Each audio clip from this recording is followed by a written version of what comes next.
Can you afford a $400,000 home? Let's find out. Now, you've found yourself probably going through Zillow and dreaming of different homes that you saw, and then you see these high prices, these jaw-dropping home prices, and trust me, that happens to everybody. As the U.S. Census Bureau, the median sold prices right now, second quarter of 2023, is $416,100. That's a 26% increase from 2020, where the price was $329,000. It's no wonder why homeownership is nothing but a distant dream right now for most people. But fear not, in this video we're going to dive deep into the question, can you afford a $400,000 home?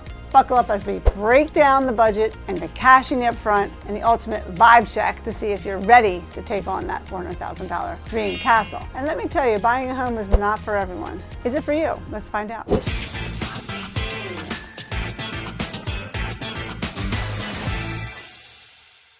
Diane Cardano Casaccio, team leader for the Cardano team, a family business here in Philadelphia and the burbs. And I am excited today, really excited about this topic, to help you with the reality of homeownership. And if you're moving to our town, our team can help you find that perfect home. Now, we've helped thousands of people buy and sell homes over the years, and we can help you too. So just like and subscribe to our videos so we can put out more videos just like this. What you want to do is grab your favorite source of caffeine, get a pen and paper, and start writing some notes. And let's get real about homeownership in today's crazy market. Stick around though.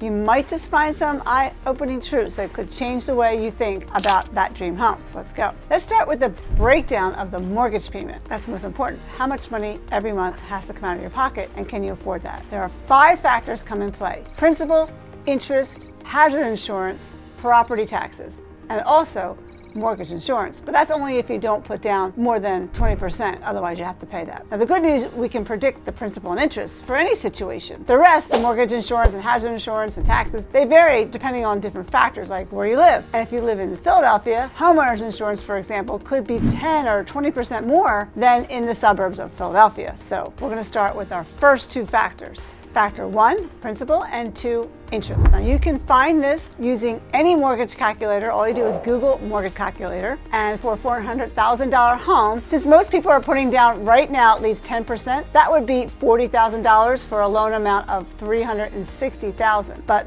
if math isn't your strong suit, there are helpful tools and spreadsheets out there. I actually have one of those, a fantastic mortgage payment calculator and a budget worksheet. So if you want a copy, just drop a comment below. For a $400,000 house with 10% down, the conventional loan, say, and a 7% interest rate, the principal and interest would be about $2,665. Now, if you wanted to buy down your rate, say to 6%, as most people are doing that today, they're buying the rate down, the monthly payment would be $2,158. This is something we can talk about buying your rate down when we work together. Now, it depends on how long you plan to live in the home, whether you should do that or not. So in this example, we're going to use $2,158 a month for principal and interest. Factor number 3, homeowners insurance. Mortgage companies require this. This is a requirement. Of course, if you buy the home with cash, you really don't need homeowners insurance. However, it's highly recommended. Now, the average homeowners insurance for a $400,000 Montgomery County home is $1,800 a year. But for a Philadelphia property, it's more. It's $2,100 a year. So for this example, I'm going to assume you're buying a home in the suburbs, Montgomery County. And I'm going to use $1,800 a year, divide that by 12, I get the monthly amount of $150. Factor number 4, property taxes. And it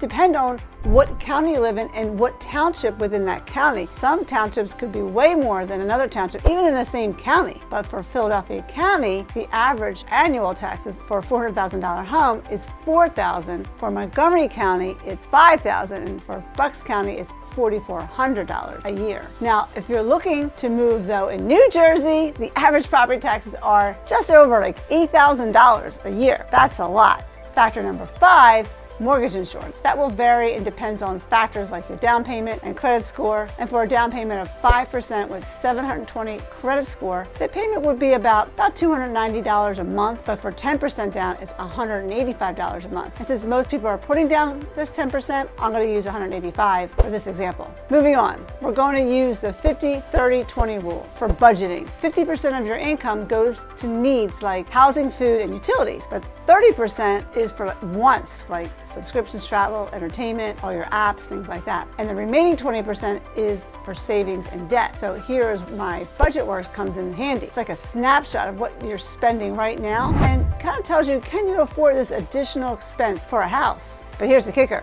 We want to keep that mortgage payment under 45 to 50% of your monthly income so that you're not house poor, and you want to be able to live comfortably, right? So you also need to eat, and you need to go out, travel, save, Starbucks, concerts, movies, things like that. So we're going to do some reverse math to calculate how much money you need to make a year to purchase a $400,000 house in Montgomery County. So the property taxes there are higher in the suburbs. I talked about that already. And the homeowners insurance and car insurance, though, is higher in Philadelphia, as well as Philly has a wage tax. Again, another use for our budget worksheet. It really comes in handy. So let's look at this with the numbers we're using. For example, we have a payment of $2,158 for principal and interest at 6%, assuming you bought the rate down, and then taxes on average of $5,000 a year or $417 a month, and mortgage insurance $185 per month. This totals a payment of $2,760 a month. But one thing we need to look at, one more category, is expenses. If you have a car loan or a student loan, or possibly you might have credit card debt balance with a monthly minimum, you have to factor that in. So I'm going to use a number of $350 a month for this, because that's on average what I'm seeing right now. A lot of people have this additional debt that affects their credit, and the mortgage company needs to factor that in before lending you the money for your $400,000 home. So we're going to add that $350 to the $2,760 for a total of $3,110. And then for the big finale, we need to back into your income. Can you afford this $400,000 house? So what monthly income do you need to make? If you take that $3,110 and divide it by 0.5, that's $6,220 or $74,640 a year. Now, some of my clients like to be more conservative and they use a lower percentage to make sure there's room for saving money as well. But use 40%, the yearly income is $93,300.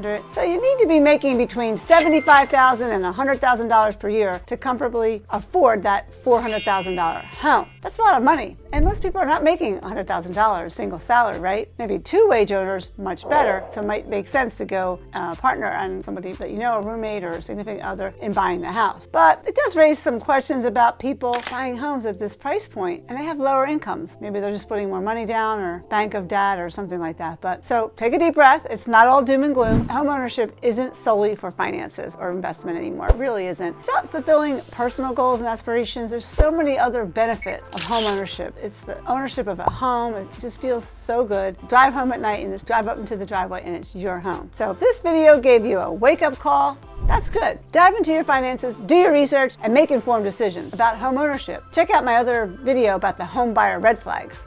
Good one. So let me know your thoughts. Reach out to me. If you have any questions in the comment section, make sure you like and subscribe. So let's start this home buying process, and I'll see you at the next video.